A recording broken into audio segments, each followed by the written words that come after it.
السلام عليكم ورحمة الله وبركاته.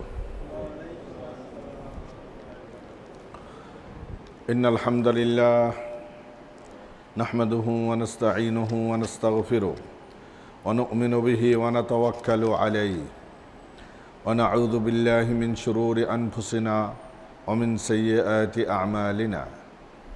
من يهده الله فلا مضل له ومن يضلل فلن تجد له وليا مرشدا. ونشهد أن لا إله إلا الله وحده لا شريك له ونشهد أن محمدا عبد الله ورسوله. اللهم صل وسلم وبارك على سيدنا محمد وآله وأصحابه ومن تبعهم بإحسان إلى يوم الدين. أما بعد، فيقول الله سبحانه وتعالى: أعوذ بالله من الشيطان الرجيم. بسم الله الرحمن الرحيم. ألف لام ميم ذلك الكتاب لا ريب فيه هدى للمتقين الذين يؤمنون بالغيب ويقيمون الصلاة ومما رزقناهم ينفقون والذين يؤمنون بما أنزل إليك وما أنزل من قبلك وبالآخرة هم يوقنون أولئك على هدى من ربهم وأولئك هم المفلحون. صدق الله العلي العظيم. সম্মানিত দিনদরদি মুসলমান ভাই ও পর্দার আড়ালের বোনেরা, আল্লাহ সুবহানাহু ওয়া তাআলার দরবারে অগণিত অসংখ্য হামদ এবং প্রশংসা জ্ঞাপন করছি যেই মহান রব্বুল আলামিন আমাদেরকে পৃথিবীর সর্বশ্রেষ্ঠ জায়গা আল্লাহর ঘর মসজিদে এসে মহিমান্বিত কিতাব, বিস্ময়ভূত কিতাব, যেই কিতাবের মাঝে কোনো সন্দেহ নাই, সংশয় নেই, ডাউট নেই, অবাস্তবতা নাই, অসামঞ্জস্যতা নাই, এমন একটি মহান কিতাবের তথা কালামুল্লাহ শরীফের আলোচনার মাহফিলে বসার, অংশগ্রহণ করার তৌফিক দান করেছেন। আমরা সেই মহান রব্বুল আলমিনের দরবারে কৃতজ্ঞতা স্বরূপ সবাই শুকরিয়াতান বলি আলহামদুলিল্লাহ। আমরা শুরু করেছি ধারাবাহিক আলোচনা পবিত্র কোরআনের শুরু থেকে। যদি আল্লাহ সুবহানাহু ওয়া তাআলা কবুল করেন, আমাদের হায়াতকে দীর্ঘায়িত করে দেন, তাহলে আমরা হয়তো মঞ্জিলে মকসদ অর্থাৎ শেষ পর্যন্ত পৌঁছতে পারব। জানি না কজন এই শেষ করার আগে আমরা বিদায় নিয়ে দুনিয়ার থেকে চলে যাব। আমরা দুনিয়ার থেকে চলে যাব, কিন্তু আল্লাহর কোরআন এবং আল্লাহর মহান বাণী কিয়ামত পর্যন্ত একইভাবে এই জমিনের মাটিতে অটুট থাকবে, এখন যেমন আছে, অতীতে যেমন ছিল। এই জন্য দুনিয়াতে কত বইপত্র আমরা পড়লাম, কত ঘন্টা ব্যয় করলাম আমরা নিউজ পেপার পড়ার পিছনে, কত ঘন্টা ব্যয় করেছি নিউজ শোনার পিছনে, দেখার পিছনে, কত ঘন্টা ব্যয় করেছি আমরা খেলাধুলা, রং তামাশার পিছনে। মুসলমান হিসাবে প্রত্যেকের অন্তরের মাঝে এই তামান্না থাকা দরকার, জীবনে একবার হলেও আল্লাহর পবিত্র কোরআনটা যেন পূর্ণভাবে হৃদয়ঙ্গম করতে পারি, আল্লাহর কোরআনটি যেন আমরা একবার অর্থসহ, তাফসীর সহ যেন আমরা একবার পড়তে পারি, শুনতে পারি। আল্লাহ সুবহানাহু ওয়া তাআলা আমাদের এই আশা ভরসাকে কবুল মঞ্জুর করেন। মানুষ চেষ্টা করলে সম্ভবপর হয়। নিউ ইয়র্কে আমরা যখন তাফসীর শুরু করেছিলাম সূরাতুল ফাতিহাত থেকে, সূরাতুল ফাতিহাত থেকে 25 পারা পর্যন্ত, সূরাতুদ দুখান পর্যন্ত আমরা শেষ করতে পেরেছিলাম। একজন ভদ্র লোক ছিলেন, তিনি বাংলাদেশের আর্মিতে অফিসার হিসাবে, কর্নেল হিসাবে দায়িত্ব পালন করেছেন। এরপরে ইউএসএ চলে এসেছেন। সূরাতুল ফাতিহা থেকে সূরাতুদ দুখান পর্যন্ত এই কর্নেল সাহেব তিনি একটি রুকু, একটি পেজও, একটি আয়াতও মিস দেন নাই। তিনি বলতেন, যেদিন তাফসীর হবে সেদিন আমার যত ইমার্জেন্সি থাক, যত প্রয়োজন থাক, সমস্ত প্রয়োজন আমার কাছে সামান্য এবং নগ্ন, সমস্ত প্রয়োজন আমার কাছে তুচ্ছ পবিত্র কোরআন শোনার চেয়ে।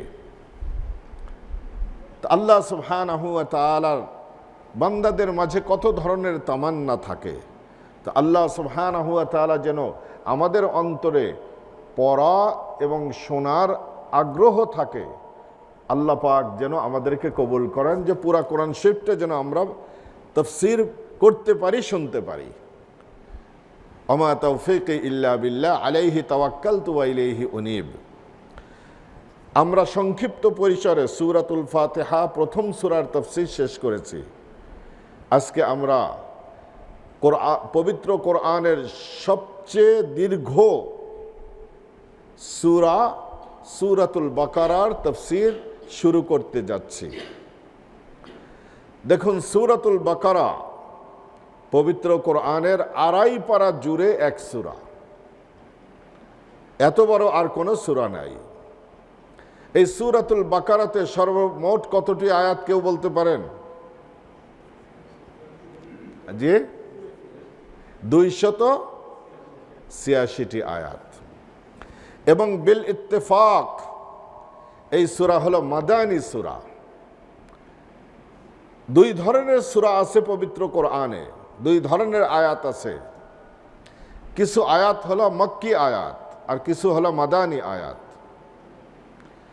মক্কি মাদানী সূরা এবং আয়াতের বহু ডেফিনেশন আছে। তার মাঝে সবচেয়ে বিশুদ্ধ অথেন্টিক ডেফিনেশন হলো হিজরতের পূর্বে যে আয়াত বা সূরাগুলো অবতীর্ণ হয়েছে সেগুলো হলো মক্কি সূরা। চাই সেই সূরাটা মক্কা নগরীতে অবতীর্ণ হোক, অথবা হুদায়বিয়াতে অবতীর্ণ হোক, অথবা তায়েফে অবতীর্ণ হোক, অথবা মক্কা মদিনার পথে অবতীর্ণ হোক, হিজরতের আগে অবতীর্ণ হয়েছে সেগুলো হলো মক্কি সূরা, মক্কি আয়াত। আর হিজরতের পরে যে আয়াতগুলো নাজিল হয়েছে, যেই সূরাগুলো নাজিল হোক, সেই সূরা চাই মদিনা সিটিতে নাজিল হোক, অথবা উহুদে, বদরে, খন্দকে, খায়বারে, তবুকে, অথবা সেই সূরা মক্কাতুল মুকাররমাতে নাজিল হয়েছে, আরাফার ময়দানে নাজিল হয়েছে, সেই সূরাগুলো, সেই আয়াতগুলোকে বলা হয় মাদানী আয়াত, মাদানী সূরা। মক্কি সূরাতে মৌলিকভাবে 3টা বিষয়ের আলোচনা হয়, যেগুলো নাকি ইসলাম ধর্মের স্তম্ভ, এবং এটি সম্পূর্ণ আকীদা, বিশ্বাসের সঙ্গে সম্পৃক্ত। প্রথম নম্বর আলোচনা হয় তাওহীদ, আল্লাহ সুবহানাহু ওয়া তাআলার একত্ববাদের উপরে। কারণ পবিত্র কোরআন যখন অবতীর্ণ হয়েছিল তখন শুধু মক্কাতুল মুকাররমাতেই নয়, মূর্তি পূজা সারা দুনিয়াকে গ্রাস করেছিল। অন্ধকারের যুগে আরবের মুশরিকরা যেমন বাইতুল্লাহিল হারাম পর্যন্ত তারা মূর্তি ঢুকিয়েছিল, শুধু তাই নয়, সেই সময়ে ভারতবর্ষে 33 কোটি দেবদেবীর পূজা হতো। দুনিয়া এমন অন্ধকারচ্ছন্ন ছিল।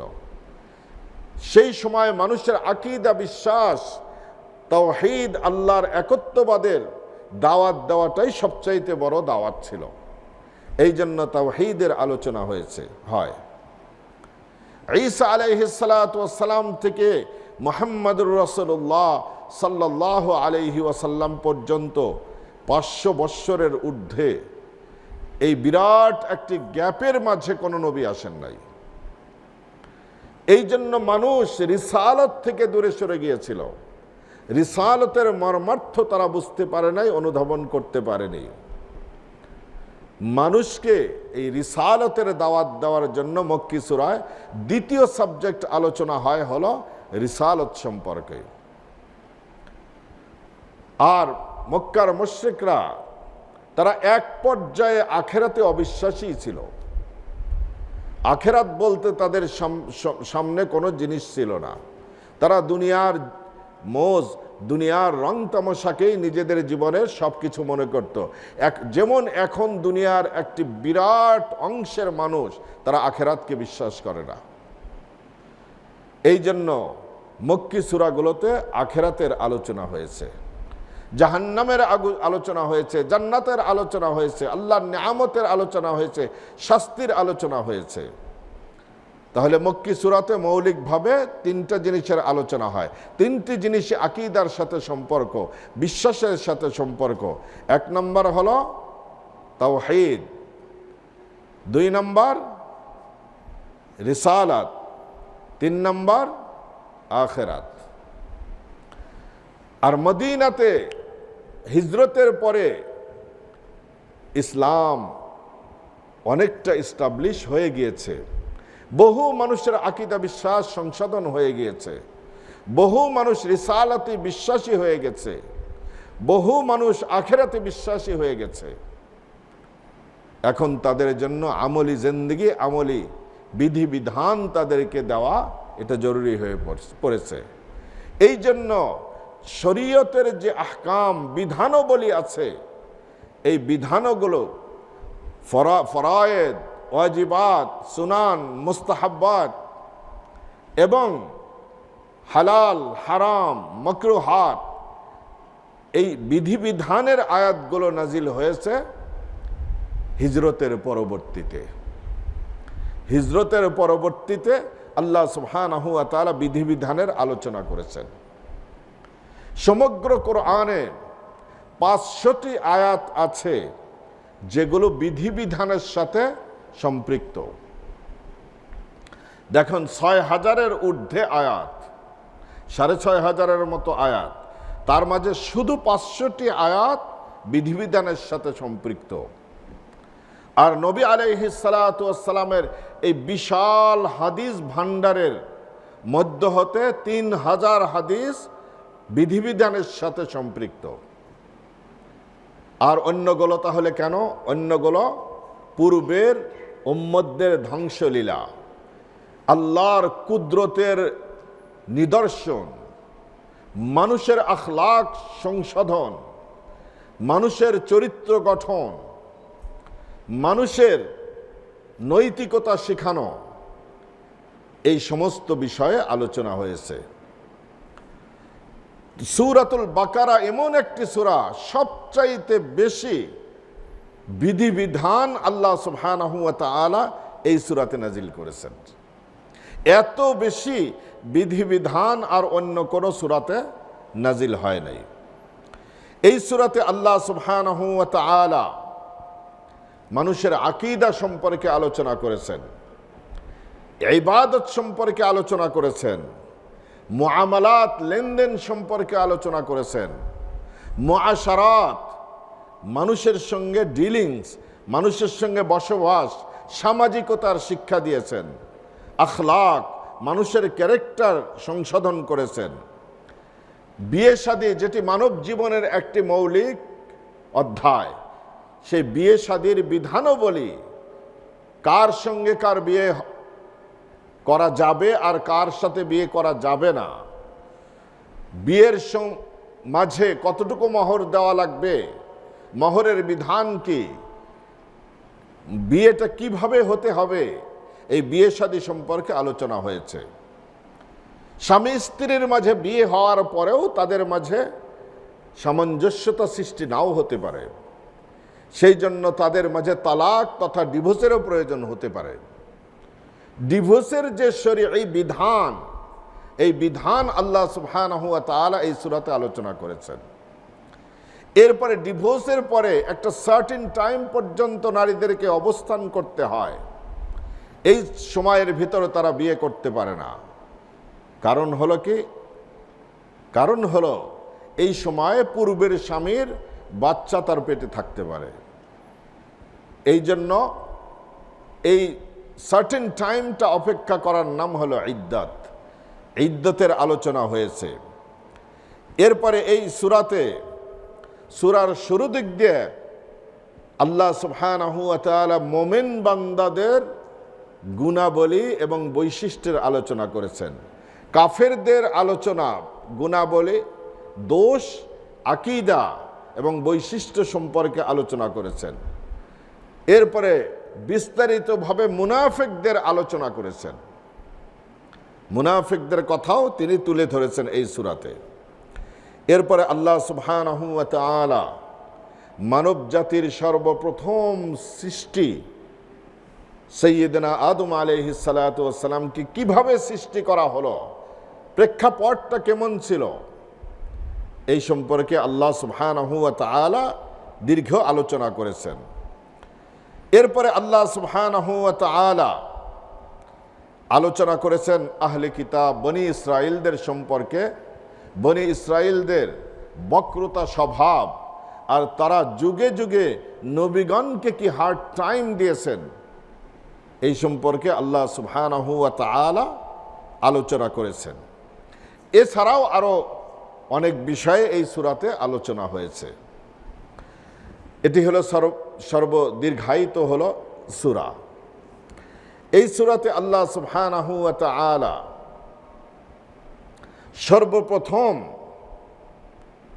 যে আয়াতটি আল্লাহ সুবহানাহু ওয়া তাআলা বর্ণনা করেছেন, সেই আয়াতটি হলো পবিত্র কোরআনের অনন্য একটি আয়াত, যেটি নাকি মুআজিজ। মুআজিজ মানে মানুষের সাধ্যকে, মানুষের ক্যাপাসিটিকে, মানুষের শক্তিকে, মেধাকে অপারগ করে দেয়। এমন একটি আয়াত আল্লাহ সুবহানাহু ওয়া তাআলা সূরার শুরুতেই নাজিল করেছেন। এই সূরাতে আল্লাহ সুবহানাহু ওয়া তাআলা শুরু দিক দিয়ে মুমিনদের আলোচনা করেছেন। মুমিনদের আলোচনা হয়েছে 3টি আয়াতে, কাফেরদের আলোচনা হয়েছে, অবিশ্বাসীদের আয়াতনা হয়েছে 2টি আয়াতে, 13টি আয়াত আলোচনা হয়েছে মুনাফিকদের ক্যারেক্টার তুলে ধরার জন্য, যেন মানুষেরা সহজেই বুঝতে পারে যে মুমিন হতে হলে কি, আমার মাঝে কি গুণাবলী বৈশিষ্ট্য থাকতে হবে, আর কি দোষ থাকলে সে কাফের হবে, কোন বদভ্যাস থাকলে সে মুনাফিক বলে বিবেচিত হবে, যেন মানুষ এটাকে বুঝতে পারে।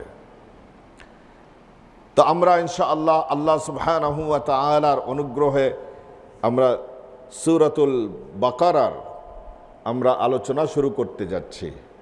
সর্বপ্রথম হলো পবিত্র কোরআনের 114টি সূরা। প্রত্যেকটি সূরার নামকরণ করা হয়েছে। এই নামকরণ কে করে দিল? নবী আলাইহিস সালাতু ওয়াস সালাম নামকরণ করেছেন, নাকি জিবরিল আমিন নামকরণ করেছেন, নাকি আল্লাহ রাব্বুল আলামিন নামকরণ করেছেন? প্রত্যেকটি সূরা যখন অবতীর্ণ হতো, আল্লাহর নির্দেশে জিবরিল আলাইহিস সালাতু ওয়াস সালাম নবী আলাইহিস সালাতু ওয়াস সালামকে এই সূরার নামও শিখিয়ে দিতেন, বলে দিতেন। আমরা আজকের এই কোরআনে প্রথম খুললেই দেখতে পাই সূরাতুল ফাতিহা, সূরাতুল বাকারা, সূরাতুল ইমরান, সূরাতুন নিসা। একই ধারাবাহিকতায় লৌহে মাহফুজে কোরআন সংরক্ষিত আছে। সেই সংরক্ষিত কিতাবের প্রথম সূরার আগেও লেখা আছে সূরাতুল ফাতিহা, সূরাতুল বাকারা, সূরাতুল ইমরান, সূরাতুন নিসা, এইভাবে নাম লেখা আছে। সেখান থেকেই আল্লাহর নির্দেশে হযরতে জিবরিল নবী আলাইহিস সালাতু ওয়াস সালামকে শিখিয়েছেন। তবে মৌলিকভাবে একটি সূরাতে অনেকগুলি ঘটনা যদি আলোচিত হয়ে থাকে, সবচাইতে চাঞ্চল্যকর যে ঘটনাটি, সেই ঘটনাকে কেন্দ্র করে আল্লাহ রাব্বুল আলামিন সেই সূরার নামকরণ করেছেন।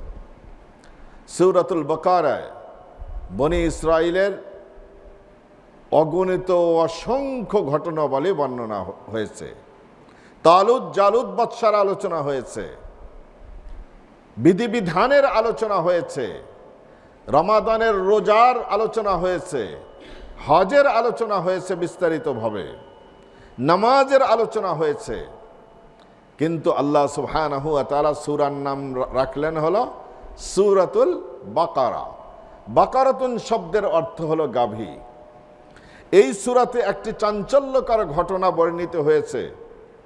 বনি ইসরাইলদের গোত্রে মুসা আলাইহিস সালাতু ওয়াস সালামের নবুয়তের যুগে একটি মার্ডার কেস ঘটেছিল, একটি হত্যাকাণ্ড ঘটেছিল। এই হত্যাকাণ্ড কে ঘটিয়েছে এইটা ফাইন্ড আউট করা বড় মুশকিল হয়ে দাঁড়িয়েছিল। বরং হত্যাকারী হত্যা করে অন্য গোত্রের লোকদের বাড়ির সামনে সেই লাশটা ফেলে এসেছিল, যার ফলে যেই গোত্রের মানুষ হত্যা হয়েছে তারা অটোমেটিকভাবে তাদেরকে দোষারোপ করতে লাগলো। দুই দলের মাঝে এখন যুদ্ধ বেঁধে যাওয়ার উপক্রম হলো। তখন সেই জামানার যারা বুদ্ধিমান লোকেরা ছিল তারা মুসা আলাইহিস সালাতু ওয়াস সালামের কাছে এসে এই ঘটনা খুলে বললেন, যদি আপনি এই হত্যাকারীকে, কিলারকে ফাইন্ড আউট করে দিতে না পারেন তাহলে যুদ্ধ অনিবার্য। মুসা আলাইহিস সালাতু ওয়াস সালাম আল্লাহ সুবহানাহু ওয়া তাআলার কাছে দোয়া করলেন। আল্লাহ সুবহানাহু ওয়া তাআলা ওহী নাজিল করলেন যে এই ধরনের বৈশিষ্ট্য, যেহেতু আলোচনা সামনে আসছে এই জন্য আর ডিটেলস আলোচনায় যাব না, অনেকগুলো বৈশিষ্ট্যের সমন্বয়ে একটি গাভী কিনবে। এই গাভীটাকে জবাই করে গাভীর এক টুকরা মাংস দিয়ে এই মৃত ব্যক্তির দেহে তো তোমরা যদি আঘাত করো, মৃত ব্যক্তি জীবিত হয়ে হত্যাকারীর নাম বলে দিবে। মুসা আলাইহিস সালাতু ওয়াস সালামের নির্দেশে বনি ইসরাইল তাই করল। মৃত ব্যক্তি জীবিত হয়ে গেল, জীবিত হয়ে হত্যাকারীর নাম বলে দিল যে কে তাকে হত্যা করেছে। এরপরে জীবিত হওয়ার সাথে সাথে সে আবার মারা গেছে, নাম বলেই সে আবার মারা গেছে। তো এটি একটি চাঞ্চল্যকর ঘটনা। এই ঘটনার দিকে ইঙ্গিত করে আল্লাহ সুবহানাহু ওয়া তাআলা পুরা সূরার নামকরণ করেছেন সূরাতুল বাকারা। কথাগুলো ইনশাআল্লাহ মনে থাকবে তো? এটা কিন্তু আড়াই পারা, একদিন দুই দিনে এই সূরা শেষ করা যায় না। সেই জন্য আজকের এই আলোচনাগুলো আপনারা মনে রাখবেন। তো আল্লাহ সুবহানাহু ওয়া তাআলা সূরা শুরু করেছেন বিসমিল্লাহির রহমানির রহিম। সবাই পড়েন। আলিফ লাম মিম যালিকাল কিতাবু লা রাইবা ফীহি হুদাল লিল মুত্তাকিন। মাশাআল্লাহ। আলিফ লাম মিম, এই আলিফ লাম মিমকে বলা হয় আল হারুফুল মুকাত্তাআত, অর্থাৎ হলো বিচ্ছিন্ন কিছু অক্ষর, বিচ্ছিন্ন কিছু শব্দ নয়, অক্ষর। পবিত্র কোরআনে দুই ধরনের আয়াত আছে। কিছু আয়াত আছে যেগুলোকে বলা হয় হলো আয়াত মুহকামাত। আয়াতে মুহকামাত, মুহকামাত শব্দের অর্থ হলো কি অকাট্য আয়াত, যেটি বোঝা একজন বিজ্ঞজনের পক্ষে চেষ্টা করলে সম্ভবপর। আয়াতে মুহকামাত। আর এক ধরনের আয়াত আছে আয়াতে মুতাশাবাহাত।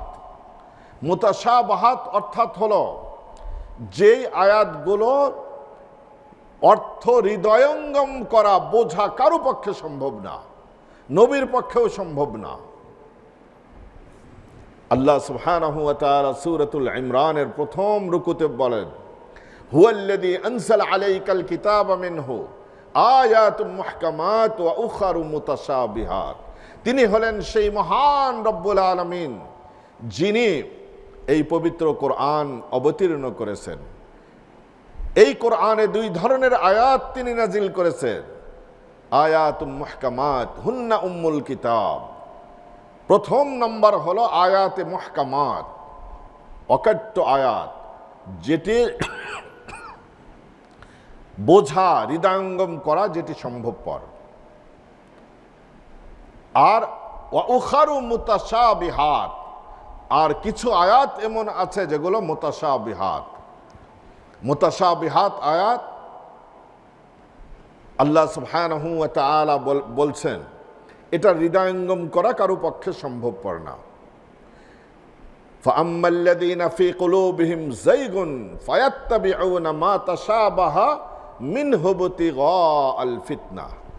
যাদের অন্তরের মাঝে বক্রতা রয়েছে, যারা সব সময় ইসলামের মাঝে একটা দোষ, একটা ত্রুটি বিচ্যুতি তালাশ করে বেড়ায়, এরকম ব্যক্তিরাই কেবলমাত্র আয়াতে মুতাশাবিহাতের মিনিং জানার পিছনে দৌড়াদৌড়ি করবে, যাদের অন্তরে বক্রতা রয়েছে।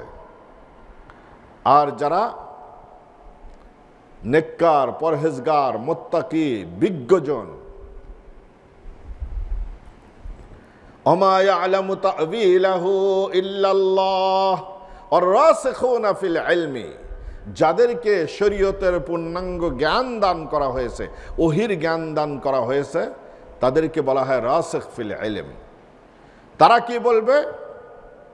তারা বলবে ইয়াকুলুনা আমান্না বিহি, আল্লাহ সুবহানাহু ওয়া তাআলা যা বুঝাতে চেয়েছেন, আল্লাহ সুবহানাহু ওয়া তাআলা যা নাজিল করেছেন, আমরা তার উপর ঈমান আনলাম।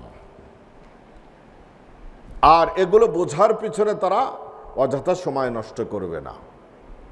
এই আয়াতে মুতাশাবাহাত হলো কিছু কিছু সূরার সব প্রথম দিক দিয়ে কিছু আয়াত আছে, আলিফ লাম মিম, হামিম, ইয়াসিন, তাহা, আলিফ লাম মিম সাদ, এগুলো সব, কাফ হা ইয়া আইন সাদ, কফ আল কুরআনিল মাজিদ, কফ, এগুলো সব হলো আয়াতে মুতাশাবাহাত। এর অর্থ আল্লাহ সুবহানাহু ওয়া তাআলা ছাড়া কেউ জানেন না। তাহলে এখন একটা স্বভাবতই প্রশ্ন জাগে, যদি এর অর্থ কেউ হৃদয়ঙ্গম করতে না পারে, কেউ না জানে, তাহলে আল্লাহ সুবহানাহু ওয়া তাআলা নাজিল করলেন কেন? প্রশ্ন জাগে কিনা? নাজিল করার অর্থ কি? নাজিল করার অর্থ হলো এই উম্মতকে পরীক্ষা করা। এই উম্মত যেগুলো বোঝে সেগুলোই আল্লাহর কিতাব বলে বিশ্বাস করে, নাকি যেগুলো বুঝবে না সেগুলো আল্লাহর কিতাব বলে বিশ্বাস করে, এটি আল্লাহর পরীক্ষা করা উদ্দেশ্য। সেই জন্য আর-রাসিখুনা ফিল ইলমি ইয়াকুলুনা আমান্না বিহি, যারা নাকি বিজ্ঞজন, তারা বলে দেয় যে আল্লাহ যা নাজিল করেছেন, যা মিনিং বুঝেছেন, আমরা তার উপর ঈমান আনলাম। আর যাদের অন্তরে বক্রতা রয়েছে তারাই শুধু এগুলো জানার চেষ্টা করবে। এই মত হলো হযরত আবু বকর রাদিয়াল্লাহু আনহু, ওমর ইবনুল খাত্তাব, আলী ইবনে আবি তালিব, উসমান গনি, ইবনে মাসউদ রাদিয়াল্লাহু আনহু, ইবনে ওমর রাদিয়াল্লাহু আনহু, আয়েশা রাদিয়াল্লাহু আনহা, এবং ইমাম ইবনে কাসির রাহিমাহুল্লাহ, ইমাম কুরতুবী রাহিমাহুল্লাহ, তারা এই মতকে গ্রহণ করেছেন যে এর অর্থ আল্লাহ সুবহানাহু ওয়া তাআলা ছাড়া কেউ জানেন না, এর অর্থের পিছনে দৌড়ানো এটা ঠিক না। আলিফ লাম মিম প্রথম আয়াত। এরপরে আল্লাহ সুবহানাহু ওয়া তাআলা চ্যালেঞ্জ ছুড়ে দিচ্ছেন। দেখেন, প্রত্যেকটা রাইটার যখন একটা বই লেখে তখন একটা ভূমিকা লেখে। এই ভূমিকার মাঝে তার কেন এই বইটা লিখলো, কাকে কাকে কৃতজ্ঞতা জানাবে, এগুলো সে ভূমিকার মাঝে তুলে ধরার চেষ্টা করে। এবং শেষ দিক দিয়ে প্রত্যেকটা লেখক প্রত্যেকটা ভাষায় একটা অপারগতার প্রকাশ করে থাকেন। যদি আমার এই লেখনীর মাঝে পাঠকবৃন্দের যদি কোনো রকম ত্রুটি বিচ্যুতি চোখে ধরা পড়ে, তাহলে অনুগ্রহ করে জানালে আমরা পরবর্তী সংস্করণে এটাকে সংশোধন করে নেব। অর্থাৎ হলো নিজের জ্ঞানের স্বল্পতা এবং দুর্বলতাকে প্রকাশ করা হলো। কিন্তু আল্লাহ সুবহানাহু ওয়া তাআলা যার কথার মাঝে কোনো অসামঞ্জস্যতা নেই, যার ভুল হওয়ার কোনো সম্ভাবনাই নেই, যেটা চিন্তা কল্পনাতেও আনা সম্ভবপর না, রব্বুল আলামিন এই কিতাব নাজিলের আগেই ঘোষণা দিয়ে দিলেন, যালিকাল কিতাবু লা রাইবা ফীহ, এটি এমন একটি কিতাব আমি তোমাদের সামনে নাজিল করছি যার মাঝে কোনো সংশয় নেই, কোনো ডাউট নেই, অসামঞ্জস্যতা নেই, কোনো ধরনের ভুল ত্রুটি এগুলো কোনো কিছুই নেই। এটি আল্লাহ সুবহানাহু ওয়া তাআলার পক্ষ থেকে এক বিরাট চ্যালেঞ্জ দেওয়া হলো। এখন একটি প্রশ্ন জাগে, দেখুন ইংরেজিতে দুটি শব্দ ব্যবহার হয় ইঙ্গিতবাচক, একটি হলো দিস আর দ্যাট। দিস হলো নিকটবর্তী কোনো কিছুকে ইঙ্গিত করার জন্য দিস শব্দ ব্যবহার হয়, দ্যাট ব্যবহার হলো দূরবর্তী কোনো শব্দকে, কোনো জিনিসকে বোঝানোর জন্য ইঙ্গিতবাচক শব্দ হিসেবে দ্যাট ইউজ হয়। আরবি ভাষাতে হাদা, হাদা এবং হাদিহি এটা নিকটবর্তী ইঙ্গিত বোঝানোর জন্য ব্যবহৃত হয়। যদি মেল হয়ে থাকে তাহলে হাদা, আর যদি ফিমেল হয়ে থাকে তাহলে হাদিহি, এটি নিকটবর্তী বোঝানোর জন্য। আর যালিকা মানে হলো কি দ্যাট। তাহলে এই পবিত্র কোরআন আমাদের হাতের সামনে আছে কিনা? আমাদের হাতের নাগালে আছে। তাহলে তো এখানে যালিকা ব্যবহার না হয়ে হাজাল কিতাব হওয়া উচিত ছিল, যেহেতু কাছে নাগালের ভিতরে। এখানে দূরবর্তী ইঙ্গিত আল্লাহ রাব্বুল আলামিন কেন করলেন? একটি প্রশ্ন জাগে কিনা?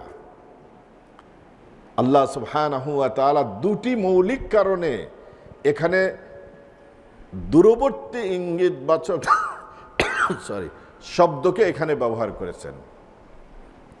প্রথম নাম্বার হলো, পবিত্র কোরআন কোথায় সংরক্ষিত আছে?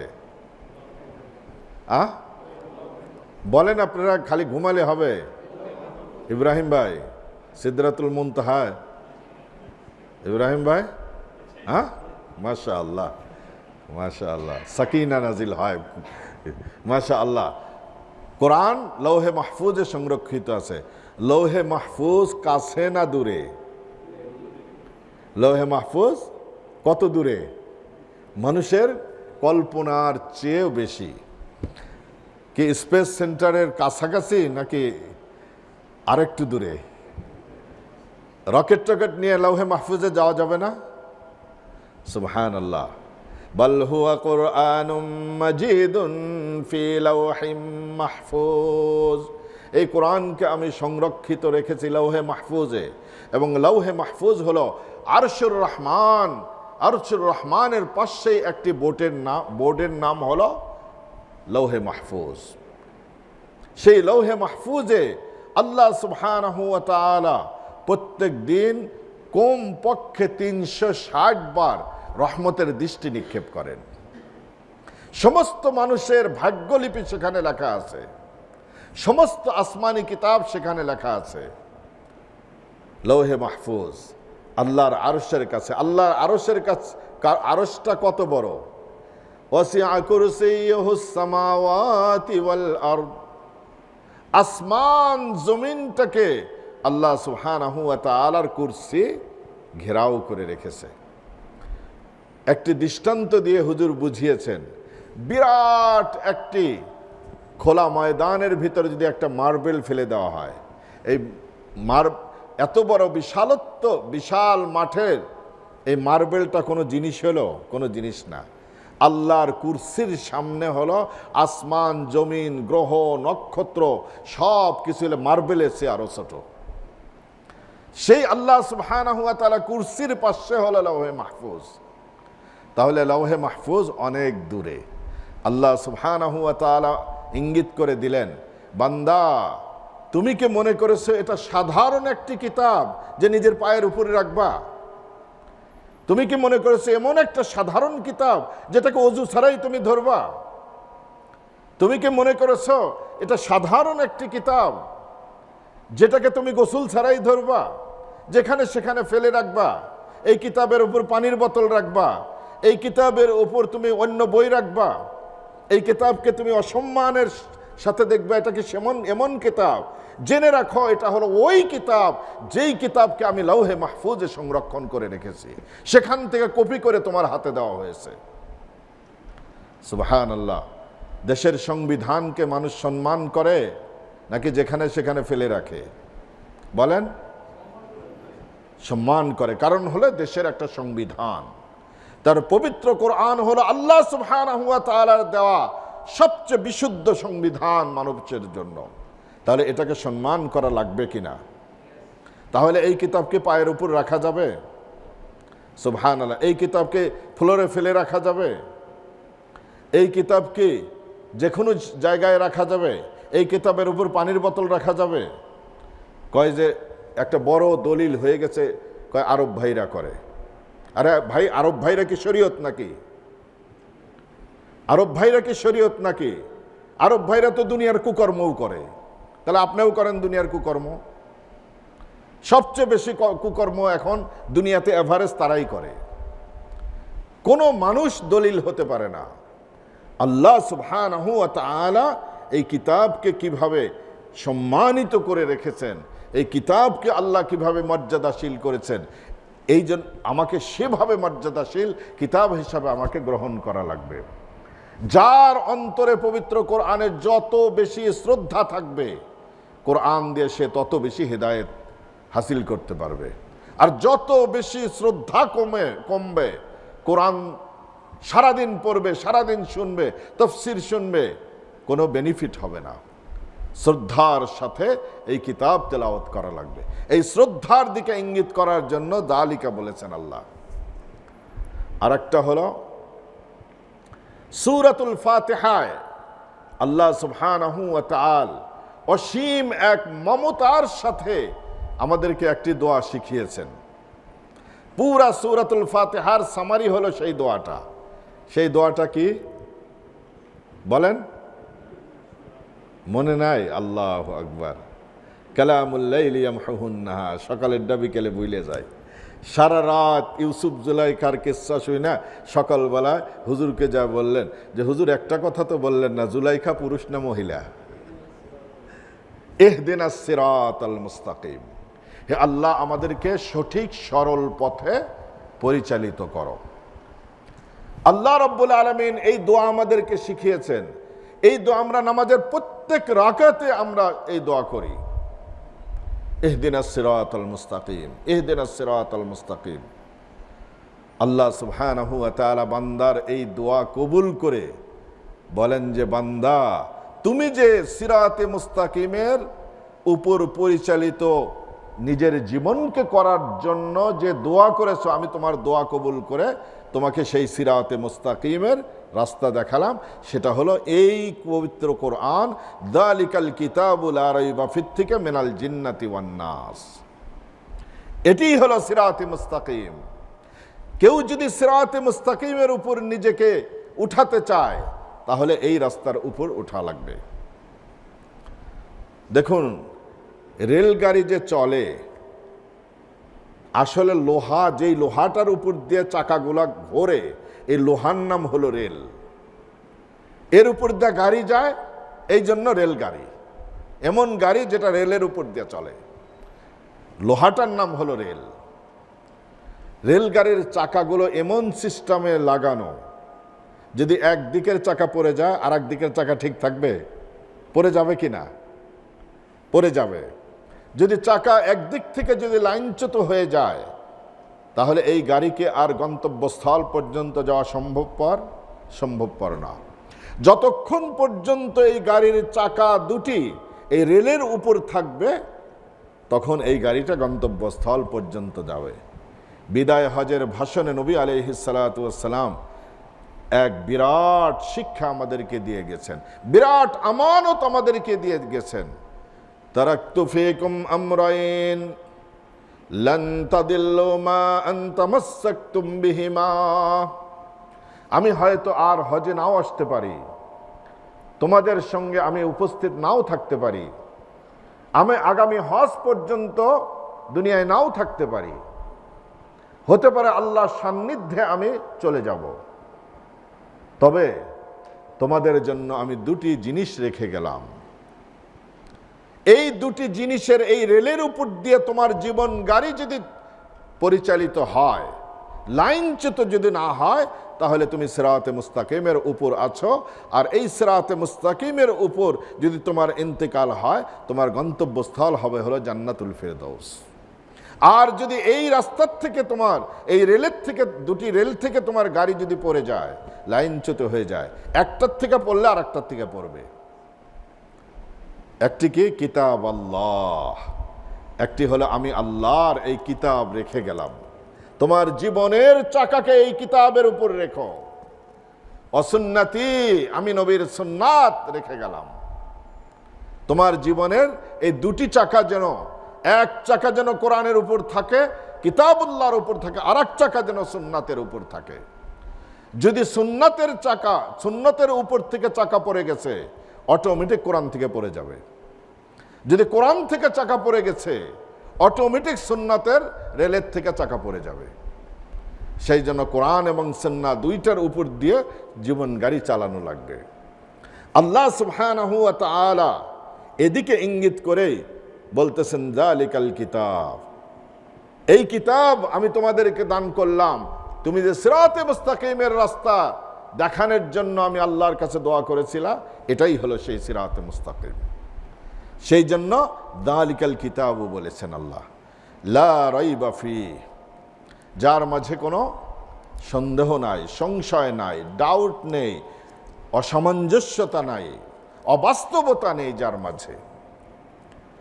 দেখেন, মানুষের অন্তরে দুই কারণে হলো ডাউট আসে, সন্দেহ হয় হলো দুই কারণে। এক নম্বর সন্দেহ হয় হলো বক্র স্বভাবের কারণে। কিছু মানুষের স্বভাবটাই এরকম, সে সব সময় খালি সন্দেহের ভিতরেই থাকে। আমাদের এক টিচার ছিলেন, আল্লাহ ওনাকে জান্নাত নসিব করেন, মক্তবের টিচার ছিলেন। উনি পুকুরে ওযু করতে বসতেন।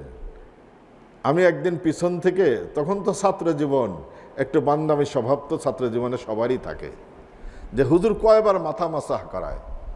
আমি পিছনে দাঁড়িয়ে গুনছি 32 বার মাথা মাসাহ করলো। মানে ওনার সন্দেহ যায় না। এইরকম বড় বালতি নিয়ে বাথরুমে যাইতেন, কতবার যে পানি খরচ করতেন আল্লাহ পাকই জানেন। আবার মাঝে মাঝে আর এক বালতি নিয়ে যাইতেন, মানে সন্দেহ যায় না। এরকম মানুষ দুনিয়াতে আছে। কিছু কিছু মানুষের ভিতরে হলো স্বভাবগত একটা সন্দেহ থাকে, আর কিছু মানুষের সন্দেহ থাকে হলো বক্রতার কারণে। আপনি যত কিছু বুঝান সে বুঝবে না। আর কিছু মানুষের সন্দেহ জাগে হলো স্থূল বুদ্ধির কারণে, তার ক্যাপাসিটি নাই এটা বোঝার জন্য, বুঝতে পারবে না। একটা অশিক্ষিত মানুষের কাছে আমাদের দেশের এক্সাম্পলে দেই, যদি আপনি যে এক্সাম্পল দেন যে পলিটেকনিক ইনস্টিটিউট আর হলো বুয়েট, এই দুইটার মধ্যে পার্থক্য কি, তখন সে কিন্তু পার্থক্য বলতে পারবে না। ইঞ্জিনিয়ার আর হলো রাজমিস্ত্রির মধ্যে পার্থক্য কি, সে বুঝতে পারবে না। সে ওই রাজমিস্ত্রিকেই মনে করবে এটাই বড় ইঞ্জিনিয়ার, ওটা খালি এমনি খাতা নিয়ে দাঁড়া থাকে, তার মধ্যে বোঝার যোগ্যতা নাই। অনুরূপভাবে মানুষের স্থূল বুদ্ধি সম্পন্ন হওয়ার কারণে মানুষের অন্তরের মাঝে সন্দেহ সৃষ্টি হয়, সেটা সম্পর্কে জানে না। কোরআন নিয়ে সন্দেহ সংশয় সৃষ্টি হয় এই দুই ধরনের লোকের মধ্যে। একটা হলো স্থূল বুদ্ধি, কোরআনের মতো এত বড় মহিমান্বিত কিতাব, আল্লাহর কালাম বোঝার মতো যোগ্যতাই তার নাই, এই জন্য তার অন্তরে হলো সন্দেহ সৃষ্টি হয়। আর এক ধরনের মানুষের হলো বক্রতার কারণে। বক্রতার কারণে যাদের অন্তরে সন্দেহ সৃষ্টি হতো, তারা হলো গায়রিল মাগদুবি আলাইহিম, আর স্থূল বুদ্ধির কারণে যাদের সন্দেহ হয় তারা হলো ওয়ালাদ-দাল্লিন, এই গ্রুপ। আল্লাহ সুবহানাহু ওয়া তাআলা ওই দুই গ্রুপের দিকেও ইঙ্গিত করে দিয়েছেন। তাহলে সন্দেহ নাই এই কিতাবের তাহলে সাবজেক্টটা কি। এইবার আল্লাহ সুবহানাহু ওয়া তাআলা সাবজেক্ট বলতেছেন, হুদাল্লিল মুত্তাকিন, মুত্তাকিদের জন্য এই কিতাব হলো হেদায়েতের মাধ্যম। ওই যে সিরাতে মুস্তাকিম যার জন্য আমরা দোয়া করি, সেই সিরাতে মুস্তাকিম হলো হুদান, গাইডেন্স ফর দ্য মুত্তাকিন। মুত্তাকিদের জন্য এই কিতাব হলো সিরাতে মুস্তাকিমের রাস্তা দেখায়, পথ দেখায়। এখন আরেকটা বড় সন্দেহ জাগে যে কোরআন সমগ্র মানব জাতির জন্য নাজিল হয়েছে নাকি শুধুমাত্র মুত্তাকিদের জন্য নাজিল হয়েছে? সমগ্র মানব জাতির জন্যই নাজিল হয়েছে। শাহরু রমাদান আল্লাযী উনজিলা ফীহিল কুরআন হুদাল লিন্নাস, পবিত্র রমাদান মাসে কোরআন অবতীর্ণ হয়েছে হুদাল লিন্নাস, সমগ্র মানব জাতির জন্য। হিন্দু, বৌদ্ধ, খ্রিস্টান, শিখ, মগ, গারো, চাকমা, আরো যত ধর্মের মানুষ আছে, মুসলমান, প্রত্যেকের জন্য পবিত্র কোরআন নাজিল করা হয়েছে। কোরআন কি আমাদের বাপদাদার প্রপার্টি নাকি?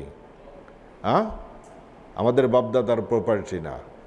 হিন্দু মানুষ যদি কোরআন বুঝতে চায়, কোরআন জানতে চায়, কোরআন আমল করতে চায়, আমরা বাধা দিতে পারবো? ইহুদি যদি মুসলমান হয়ে কোরআন বুঝতে চায়, বাধা দেওয়ার অধিকার নাই। কোরআন সবার জন্য নাজিল।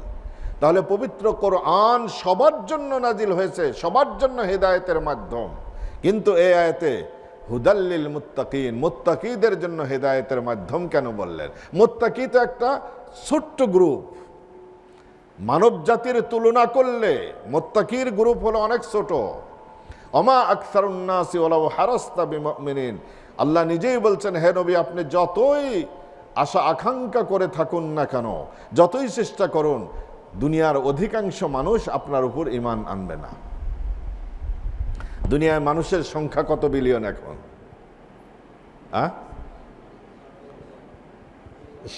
7.5 বিলিয়নের উপরে, 8 বিলিয়নই। এর মধ্যে মুসলমান কত? 1.8 বিলিয়ন হলো মুসলমান, মাত্র 2 বিলিয়ন পর্যন্ত হলো মুসলমান। তাহলে মুসলমানের মাঝে সবাই কি মুত্তাকি? কতজন মুত্তাকি? তাহলে মুত্তাকির গ্রুপ তো ছোট। এই ছোট গ্রুপের জন্য শুধু হেদায়েতের রাস্তা দেখাবে, এ কথা আল্লাহ কেন বলতেছেন এখানে? দেখেন আমাদের মাথার উপর এত বড় একটা সূর্য ঘূর্ণমান, সূর্যের আলো দিয়ে সারা রাতে দুনিয়াতে কত পরিমাণ আপনার হলো ইলেকট্রিসিটি জ্বলে, কতগুলো বাল্ব জ্বলে, কারো কাছে হিসাব আছে, কারো কাছে হিসাব নাই, গভর্নমেন্টের কাছে হিসাব নাই, সিটির কাছেও হিসাব নাই। এত লাইট দিয়েও দুনিয়া সম্পূর্ণ আলোকিত করা যায় না। এই টরন্টো সিটিতে সব জায়গা কি এখন আলোকিত? অন্ধকার নাই এখন। কিন্তু আল্লাহ সুবহানাহু ওয়া তাআলা এক লাইট দিয়ে সারা দুনিয়াকে টাইমের পার্থক্যের ব্যবধানে আল্লাহ সুবহানাহু ওয়া তাআলা আলোকিত করেছেন, এক লাইট দিয়ে। সুবহানাল্লাহ, সেটি হলো সূর্য। এই সূর্য দিয়ে উপকৃত হওয়া, সূর্য শুধুমাত্র চক্ষু বিশিষ্ট লোকদের জন্য নাকি কানা মানুষের জন্য? সবার জন্যই সূর্য। কিন্তু এই সূর্যের আলো দিয়ে উপকৃত কারা হতে পারে? কানা মানুষ সূর্যের আলো দিয়ে রাস্তা দেখতে পারে? দেখতে পারে না। সুবহানাল্লাহ। তাহলে যাদের চক্ষু আছে শুধু তারাই এ দিয়ে রাস্তা দেখে। পবিত্র কোরআন হলো হিদায়েতের আকাশের উজ্জ্বল সূর্য। এই সূর্য দিয়ে যাদের বক্রতা স্বভাবের কারণে, গুনাহের কারণে যাদের অন্তর চক্ষু নষ্ট হয়ে গেছে, তারা এই কোরআন দিয়ে রাস্তা দেখতে পারবে না। শুধুমাত্র যাদের অন্তর স্বচ্ছ আছে, তাকওয়া পরহেজগারি আছে, তারাই কেবলমাত্র সঠিক রাস্তা দেখতে পাবে। অর্থাৎ হলো পরিণামগত দিক দিয়ে এই হেদায়েতের বেনিফিট শুধুমাত্র মুত্তাকিরাই অর্জন করতে পারবে।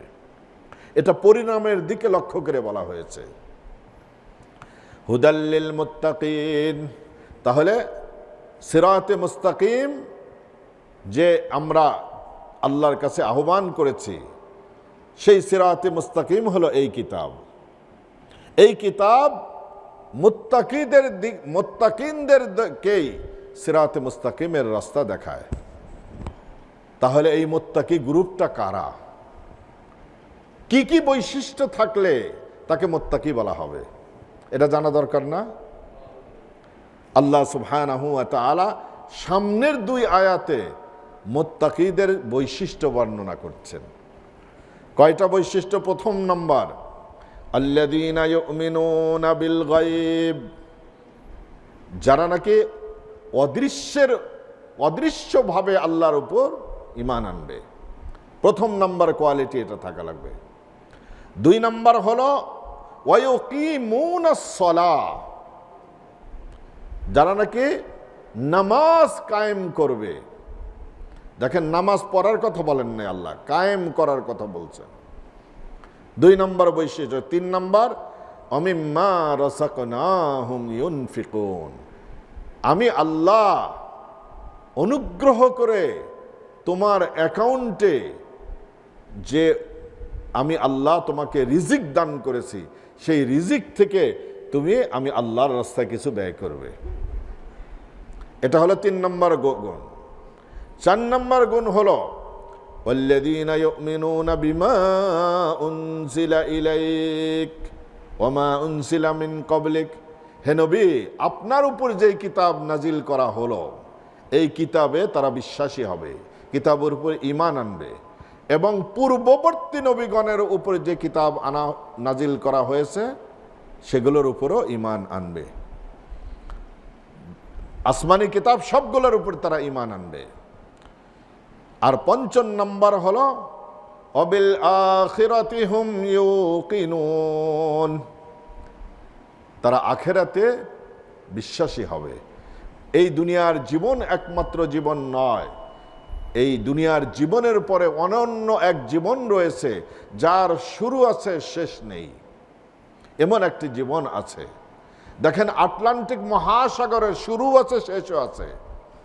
এই পৃথিবীর শুরু আছে, শেষও আছে। সূর্যের পরিধিও আছে, শুরু আছে, শেষও আছে। কিন্তু আখিরাতের টাইমিংয়ের শুরু আছে কিন্তু শেষ নাই। এই আখিরাতে বিশ্বাসী হবে। এই 5টা বৈশিষ্ট্য যার মাঝে থাকবে তাকে বলা হয় হলো মুত্তাকি। এই মুত্তাকিদেরকেই কোরআন হেদায়েতের রাস্তা দেখাবে। 1 নাম্বার ঈমান বিল গায়েব, 2 নাম্বার নামাজ কায়েম করবে, 3 নাম্বার আল্লাহর দেওয়া রিজিক থেকে ব্যয় করবে, 4 নাম্বার হলো আসমানি কিতাব সবগুলোর উপর ঈমান আনবে, আর 5 নাম্বার হলো আখিরাতের উপর বিশ্বাসী হবে। তারা আখিরাতের জীবনকে তারা বিশ্বাস করবে। এই 5টা বৈশিষ্ট্য যদি কারো ভিতরে থাকে সেই ব্যক্তি কেবল হলো মুত্তাকি। এই 5টার ভিতর লম্বা জুব্বা আছে না একটা, বলেন সুবহানাল্লাহ। দেখেন, এর অর্থ এই না যে আমি ইনসাল্ট করছি। এই 5টার ভিতরে সুবহানাল্লাহ আমরা যাকে মুত্তাকি মনে করি সেগুলো এর মধ্যে নাই। সুবহানাল্লাহ। তো 1 নম্বর গুণ হলো আল্লাযীনা ইউমিনুনা বিল গায়ব, যারা নাকি গায়েবের উপর ঈমান আনবে। দেখেন, গায়েব কাকে বলা হয়? আল হাওয়াসুল খামস, মানুষের 5 ইন্দ্রিয় শক্তি আল্লাহ রাব্বুল আলামিন দিয়েছেন। হাত দিয়ে টাচ করে বোঝা যায়, জিহ্বা দিয়ে স্বাদ গ্রহণ করা যায়, নাক দিয়ে ঘ্রাণ নেওয়া যায়, চক্ষু দিয়ে দেখা যায়, কান দিয়ে শোনা যায়। এগুলো সবগুলো হলো জ্ঞান অর্জনের জন্য মাধ্যম। 5 ইন্দ্রিয় বহির্ভূত বহু জিনিস আছে যেগুলো এই পঞ্চ ইন্দ্রিয়কে দিয়ে ক্যাচ করা যায় না। আপনার পিছনে এখন কে বসে আছে, আপনি না তাকা বলেন তো, তাহলে আপনার জ্ঞানের লিমিটেশন আছে কিনা? আপনার চোখ সামনের দিকে দেখলে কত দূর দেখতে পারে?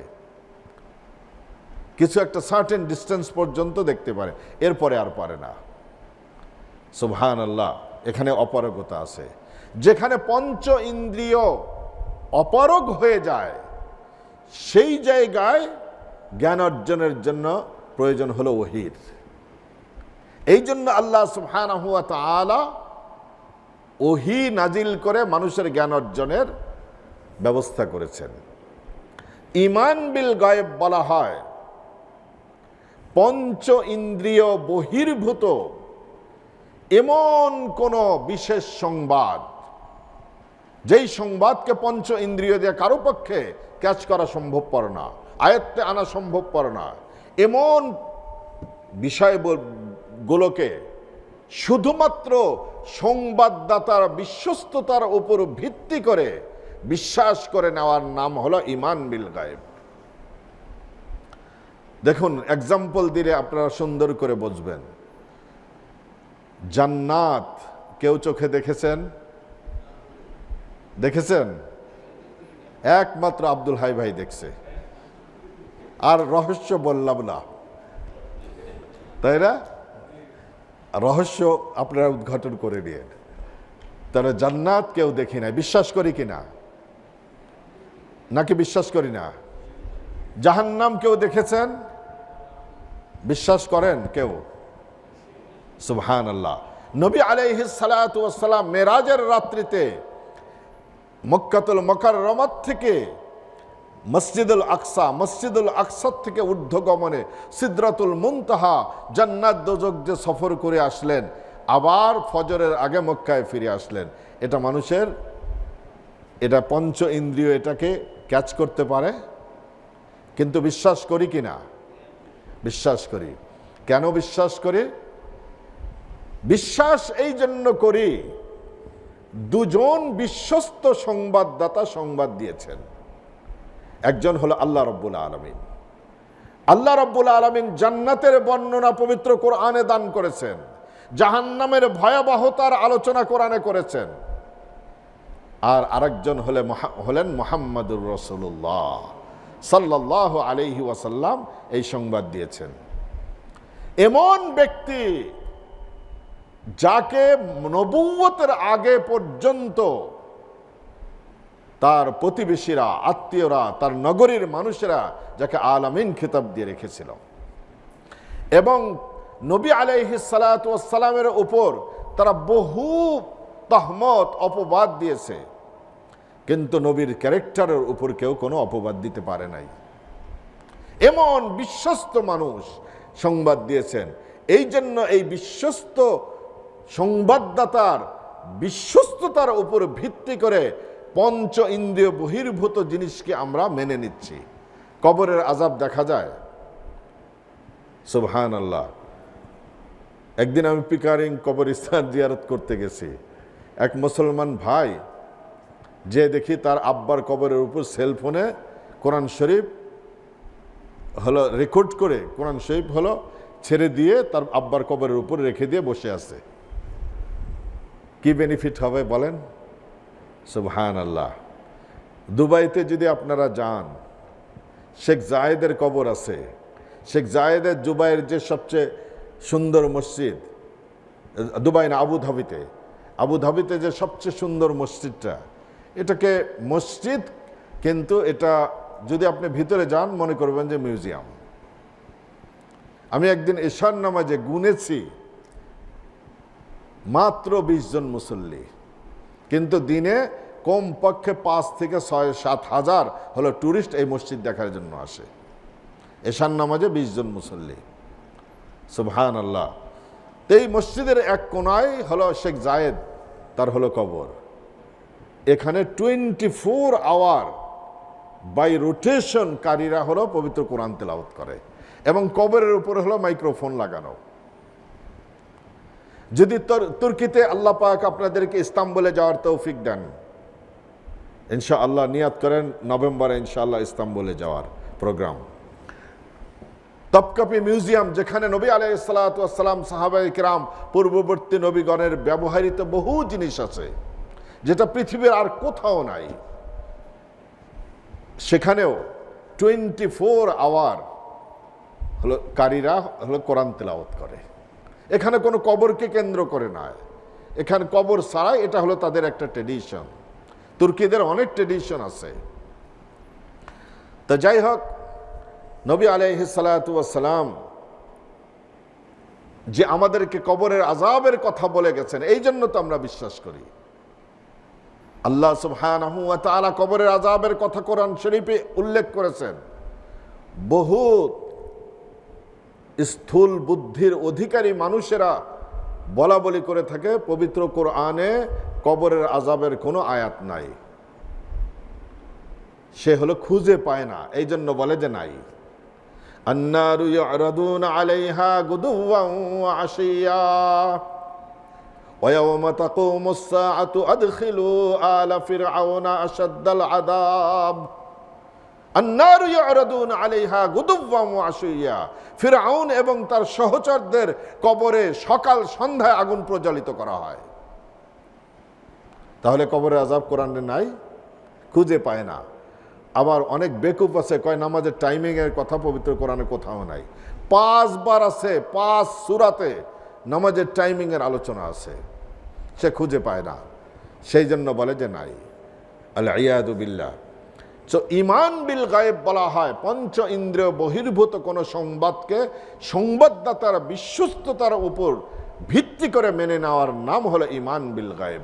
আর আল্লাহর কাছে গ্রহণযোগ্য হলো ঈমান বিল গায়েব। দেখুন, ফিরআউন যখন ধ্বংস হয়ে যায়, তখন ফিরআউন আল্লাহর উপর ঈমান এনেছিল। ঈমান আনার জন্য সে ঘোষণাও দিয়েছে, কিন্তু বড় একটা মিস্টেক করে ফেলেছে, নসিবে ঈমান নাই। এই মিস্টেকের পরে তাফসীরের কিতাবে আসছে জিবরিল আমিন যে এতটাই ক্ষেপা ছিলেন যে মাটি নিয়ে ফিরআউনের মুখ ভরে দিছে, যাতে ও আর সামনে কিছু বলতে না পারে, বললে হয়তো আল্লাহ তাকে ক্ষমা করে দিবে।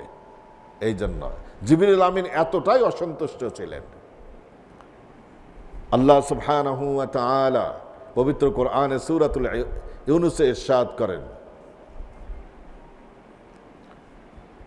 যে ফিরআউন যখন ধ্বংস হয়ে যায়, তখন সে আল্লাহর কাছে এই দোয়া করল। দোয়াটা কি? আমান্না বিরব্বি হারুন ওয়া মূসা। মূসা এবং হারুনের রবের উপর ঈমান আনলাম। সেই সময় যদি আমার রবের উপর ঈমান আনলাম এই কথা বলতো, হয়তোবা আল্লাহ পাক তাকে মাফ করে দিতেন। কিন্তু মূসা আর হারুনের রব মানে তার রব না, এই জন্য আল্লাহ সুবহানাহু ওয়া তাআলা তাকে ঈমান দান করেন নাই। ফিরআউন যখন ঈমান এনেছে,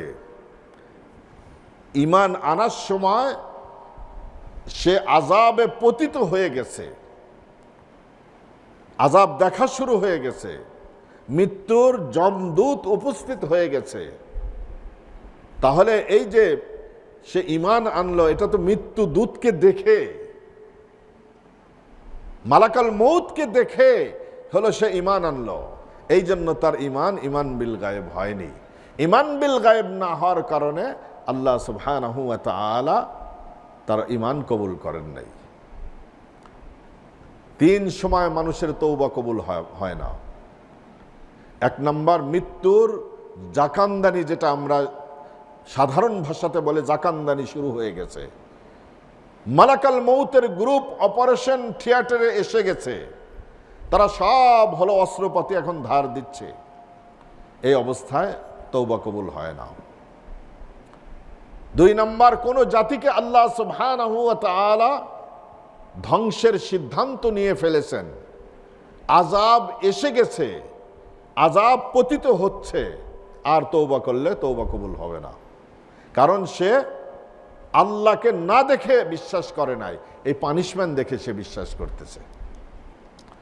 আর 3 নম্বর হলো ইয়াতি শামসু মিন মাগরিবিহা, সূর্য যখন পশ্চিম দিগন্ত থেকে উদিত হবে, উল্টা হয়ে যাবে, সেদিন তওবার দরজা ফাইনালি ক্লোজ করে দেওয়া হবে, আর কারো তওবা কবুল হবে না।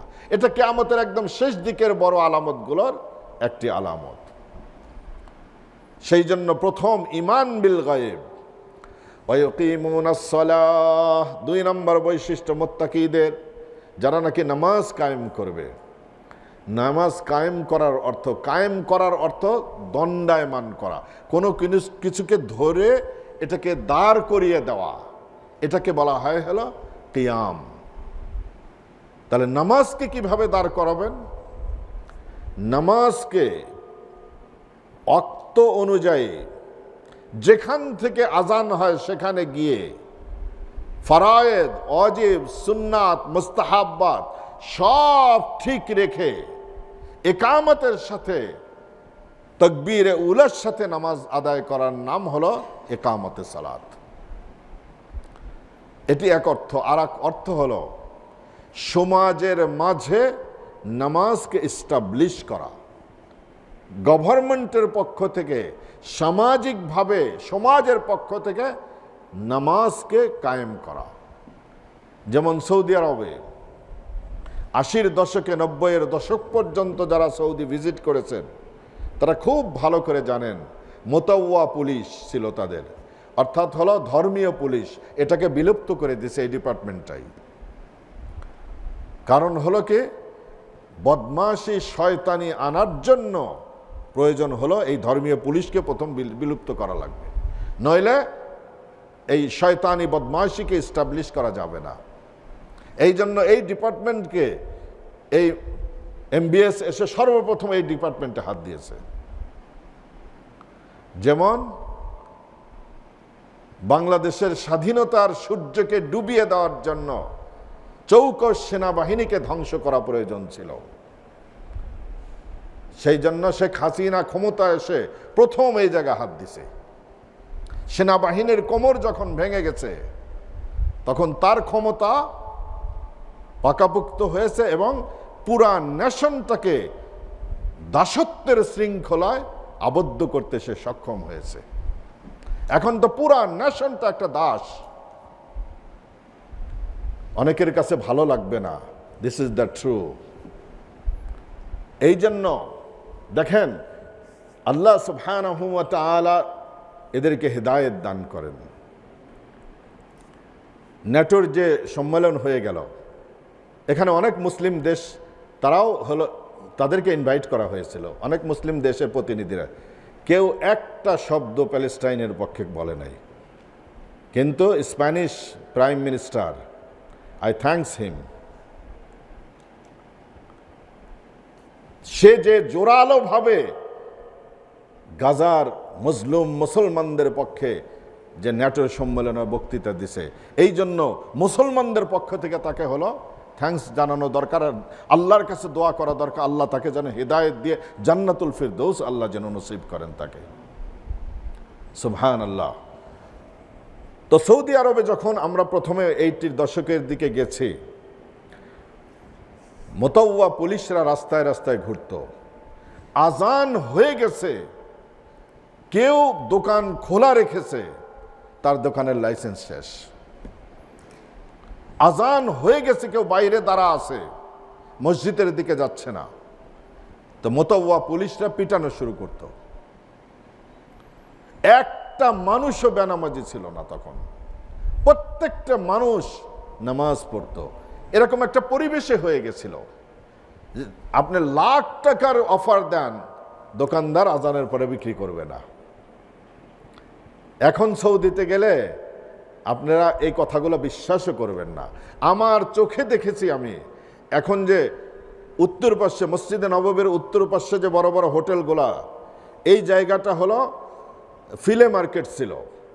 ফিলে মার্কেটে গোল্ডের দোকান, এই গোল্ডের দোকান, নামাজের আকাম এরকম টেবিলে এবং কাপড় বিছা গোল্ড বিক্রি করতো তারা। নামাজের একামত হয়ে গেছে, গোল্ডের একান ভরিকে ভরি, কয়েকশো ভরি, হাজার ভরি পর্যন্ত একটা চাদর দিয়ে ঢেকে নামাজ পড়তে চলে গেছে। একটা মানুষের সাধ্য ছিল না গোল্ডের দোকান থেকে একটা জিনিস চুরি করা। দেখেন, নামাজ যেখানে কায়েম হয়ে যায় অন্যায় সেখানে থাকে না।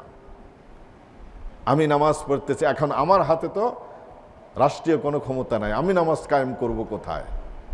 ফজরের নামাজে যখন উঠে বিবিজানকে ডাকবেন, ছেলে মেয়েকে ডাকবেন, আপনার কন্ট্রোলে যারা আছে তাদেরকে ডেকে বলবেন যে চলো যাই, আজকে মসজিদে যাই, মসজিদে নামাজ পড়ি, জামাতের সাথে নামাজ পড়ি। এর নাম হলো একামতে সালাত। ইন্ডিভিজুয়ালি নামাজ পড়ার নাম একামতে সালাত না। সেই জন্য আল্লাহ সুবহানাহু ওয়া তাআলা নামাজ পড়ার কথা বলেন নাই, একামতে সালাতের কথা বলেছেন। ওয়া ইউকিমুনাস সালাহ ওয়া মিম্মা রাযাকনাহুম ইউনফিকুন। আর আমি আল্লাহ তোমাকে যে রিজিক দিয়েছি সেখান থেকে বান্দা তুমি কি অংশ আল্লাহর রাস্তায় দান করো। যেখানে দানের কথা বলেছেন আল্লাহ রাব্বুল আলামিন এই ওয়ার্ড অ্যাড করেন, অমিম্মা রাযাকনাহুম। বান্দা তোর মালকে আমি দিতে বলি নাই, আমি আল্লাহ যে তোকে দিয়েছি, আমি তোকে সুস্থ করেছি, তোকে লেখাপড়া করার মতো মেধা দিয়েছি, আমি শারীরিক শক্তি দিয়েছি, তোকে বিকলাঙ্গ বানাই নাই।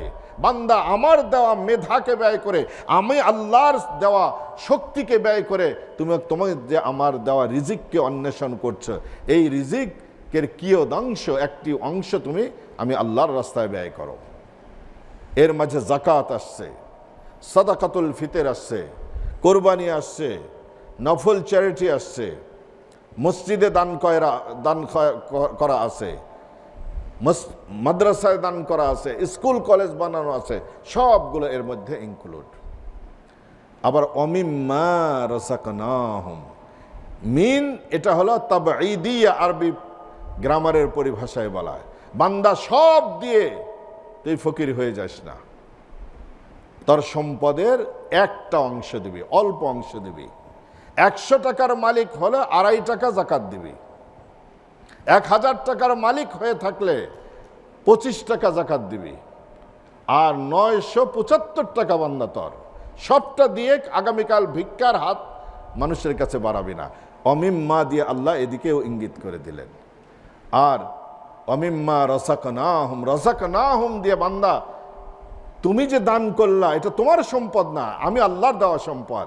সুতরাং যাকে তুমি দিলা তার উপর তুমি খোটা দিও না, অনুগ্রহ করো না যে হে প্রত্যেক বছর আমি তোদেরকে জাকাতের লুঙ্গি দেই আর শাড়ি দেই, আর আমার কথা তুই শুনলি না। দেখেন, খোটা একটা দিয়ে বসলো। বান্দা খোটা দিবি না, তাকে হেই প্রতিপন্ন করবে না, কারণ বান্দা তোর সম্পদ তার উপর ব্যয় হয়নি, আমি আল্লাহর দেওয়া রিজিককে এই বান্দার উপর আমার নির্দেশে দিয়েছ তুমি, এখানে তোমার ক্রেডিট নাই। ওয়াল্লাযীনা ইউমিনুনা বিমা উনজিলা ইলাইকা ওয়া মা উনজিলা মিন ক্বাবলিক, যেই কিতাব আপনার উপর নাজিল করা, নবীর উপর নাজিল করা হয়েছে কোরআন, ওমা উনজিলা মিন ক্বাবলিক, পূর্ববর্তী নবীগণের উপর। পার্থক্য হলো পূর্ববর্তী কিতাবের উপর সেটি সঠিক, আল্লাহ যেটি নাজিল করেছিলেন সেটি সঠিক, এতটুকু বিশ্বাসই যথেষ্ট, সেগুলোর উপর আমল করা লাগবে না। আমল শুধু কোরআনের উপর হবে। বরং যাদের ইসলামের উপর পারদর্শিতা নাই, ডেপথ নলেজ নাই, তাদের জন্য অন্যান্য আসমানি কিতাব বিকৃতগুলা পড়া নিষেধ। হযরত ওমর রাদিয়াল্লাহু তাআলা আনহু একবার হুজুরকে বলেছেন, ইয়া রাসূলুল্লাহ, আমরা কি তৌরিত ইনজিল পড়বো না? এগুলোও তো আসমানি কিতাব। হুজুরের চেহারা রং ফ্যাকাশে হয়ে গিয়েছিল রাগে। হুজুর বলছে, ওমর, তোমার হেদায়েতের জন্য কি কোরআন যথেষ্ট নয়? তোমার হেদায়েতের জন্য কোরআন থাকা সত্ত্বে তোমাকে তৌরাতের কাছে যাওয়া লাগবে, ইনজিলের কাছে যেগুলো বিকৃতি হয়ে গেছে? হুজুর পছন্দ করেন নাই। সেই জন্য কোরআনের জ্ঞান অর্জন প্রথমে করি আমি। হ্যাঁ, জাকির নায়েকের জন্য বোঝা কোরআন, অন্য অন্য কিতাব পড়া ঠিক আছে, তার ব্যালেন্স আছে। আমার মতো আপনার মতো মানুষের জন্য হুমকি আছে সেখানে। বিমা উনজিল, দেখেন এই আয়াতে আল্লাহ সুবহানাহু ওয়া তাআলা খতমে নবুয়তেরও ঘোষণা দিয়েছেন। আপনার উপর যে কিতাব নাজিল করা হয়েছে এবং পূর্ববর্তী কিতাবের উপর, পূর্ববর্তী নবীগণের উপর যা নাজিল হয়েছে সেগুলোর উপর ঈমান আনবে। যদি কোরআনের পরে কোনো নবী আসতো তাহলে ওহী আসতো,